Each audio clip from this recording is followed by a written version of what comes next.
गोजरी ज़बान में अपडेट सुनिए।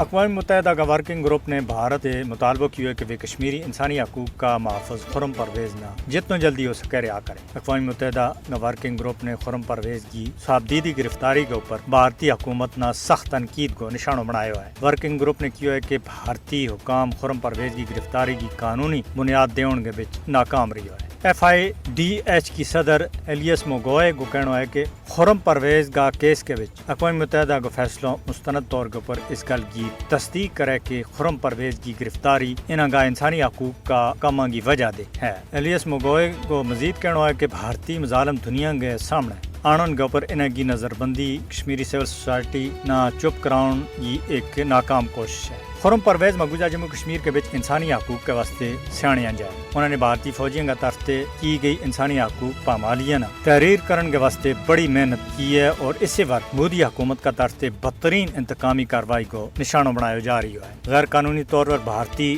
जेल के बिच नजरबंद खुर्रम परवेज़ ने दुनिया के ऊपर यह गल वाज़िया की है कि भारत कश्मीरियों ने चुप कराने के वास्ते बेपनाह तशद्दुद को निशाना बना रही है। खुर्रम परवेज़ की मनमानी नजरबंदी दुनिया की सबसे बड़ी नाम नहाद जमहूरियत के वास्ते शर्म की गाल है। खुर्रम परवेज़ और दूजा इंसानी हकूक़ का कारकुना की मनमानी गिरफ्तारी मकबूजा जम्मू कश्मीर के बिच भारत की रियासती दहशतगर्दी को बांधो सबूत है। खुर्रम परवेज़ और दूजा कारकुना की रिहाई के वास्ते इंसानी हकूक़ की आलमी तंजीमा की अपील ना कांड पिछे सटन वर भारत ना पूछो जाना चाहिए।